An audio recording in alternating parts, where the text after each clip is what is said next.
We've got a big one here. Big one. Rebecca's back in. Rebecca, you've gold star tonight. Look, come on, guys. What are you doing? Letting Rebecca take the whole limelight.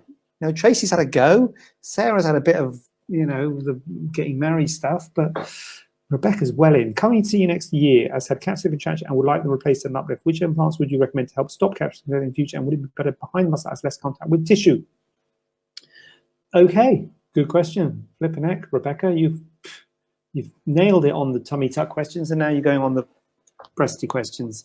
Yeah, capsular contracture is a bit of a nightmare, as you are finding, and it's a bad thing, capsular contracture. And my recommendation is, if you have a capsular contracture, polyurethane foam implants, which are made by Polytech.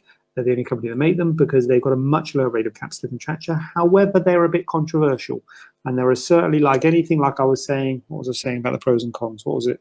Dissolvable sutures, no, BMI, was it? Anyway, a bit earlier on, seems like years ago, a bit earlier on in this broadcast, I was talking about pros and cons of something, can't remember what it was now, but there's pros and cons of, was it the BMI? I think it was a BMI. There's pros and cons of the polyurethane implants, and one of the pros is they've got a much lower rate of capsular contracture compared to silicone implants, but there are cons, which we can definitely go through, and you know, we've got some details we can send you about that. But there are definitely cons of them, but they are so if you're specifically worried about capsular contracture, they are the ones to have. The muscle thing is true. Capsular contracture is, you say there capsular contracture is better behind the muscle as less contact with tissue. It's not really because there's less contact with tissue. Capsular contracture is scar tissue forming around the implant. The capsular contracture is your body's reaction to the implant, and that happens wherever they are. Now, it manifests itself as feeling hard and looking unsightly. And when you have the implant under the muscle, there's an extra layer on top of the implant, which makes it look less unsightly and feel less hard because you've got the muscle on top. So when you're feeling muscle before you're feeling the implant. So capsular contracture does present itself later when implants are under the muscle. So if you didn't want polyurethane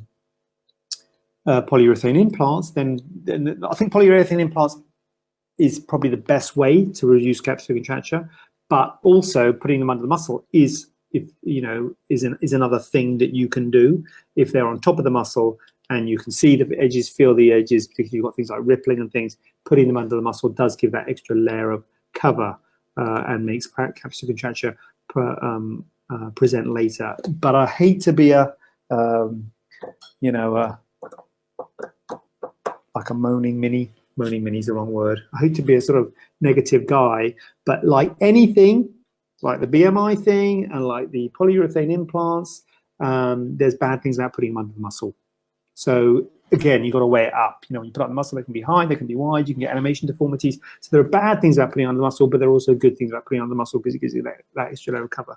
So it's a balance. This whole thing, you know what, this whole job is about balancing risks.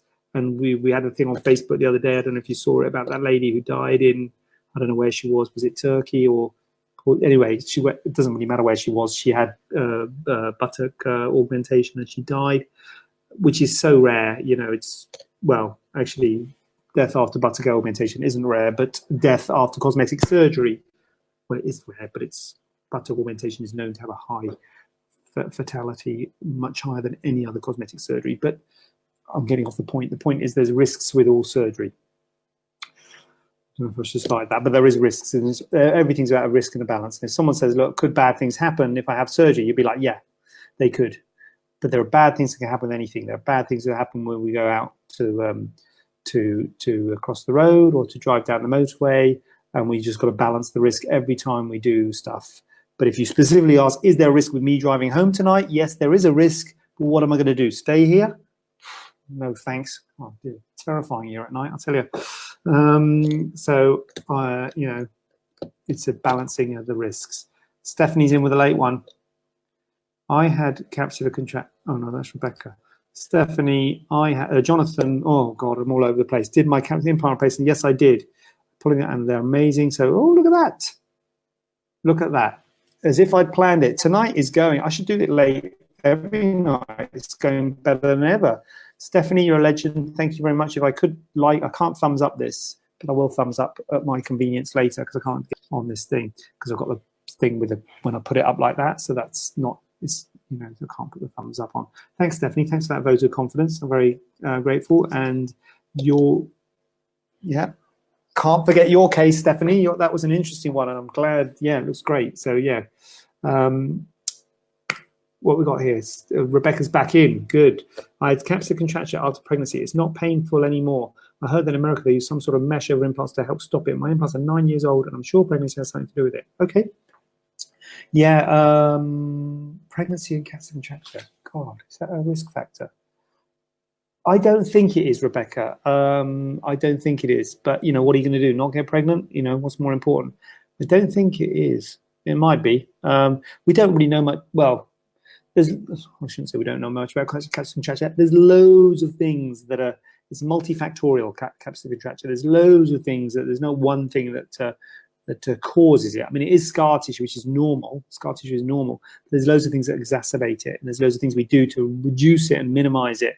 But unfortunately, it is a problem. In America, they use some sort of mesh over implants to stop it.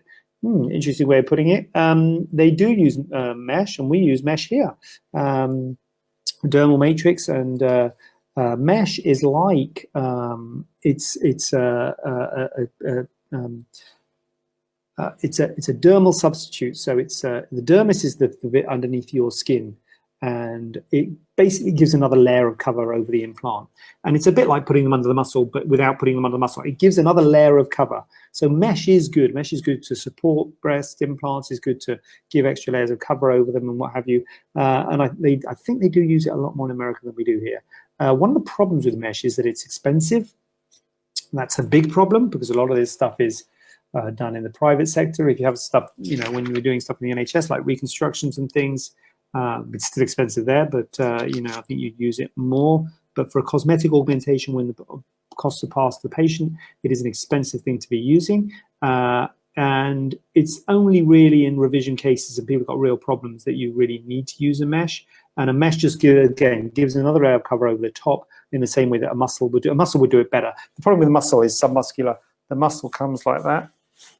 And it's sort of like it sort of goes into your arm and it goes across like this. So this bit of the implant is not covered by the muscle. So the mesh, you can use the mesh to get total cover by putting the mesh into this part to cover it if you've got cover here. Usually the problem with cover is in this area because it's sort of cosmetically sensitive, but the mesh is another option. And of course in America they can't use polyurethane foam implants, so obviously they've got to use silicone implants. So I think that they're looking for other ways. But mesh is out there, and it's not just used in America. We use it here, but as I say, we don't use as much of it for cosmetic breast surgery as they do in America. Stephanie, big up yourself. I'll see you on Friday. Yes, I will see you on Friday. Good, can't wait. Looking forward to it. Should be a good day. Sarah, I had uplifts and implants 5 years ago, and had another baby nearly 2 years ago. Had no issues so far. How would I be able to tell if there was a problem with them? I.e. capsular contracture. So far, so good. You know what, Sarah?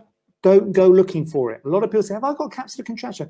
I hope that, Sarah, you know that there is you're in the system. I hope I'm following you up still. Am I? But you know you can come back if I'm not. So come back anytime. I offer everybody a yearly follow-up, and I would have offered you a yearly follow-up. So by all means, come back. But with the yearly follow-up and just checking on things, I'm not looking. If you haven't got a problem, I haven't got a problem. So it's really up to you as to whether you feel that there is an issue. And if you feel that there's an issue, then then there's an issue. And if you don't feel that there's an issue, then there's not an issue. So it's really up to you to decide whether you've got your implants feel hard, or they or if they are uncomfortable, then you've got a problem. So I think if you have had them for 5 years and you've got no problems, then I think I don't think you should worry about it. I think you should just enjoy them and don't go looking for capsular contracture. Don't let someone tell you you've got capsular contracture and you should have something done about it. You know, I think it's something really for you to say, I've got a problem and I would like to have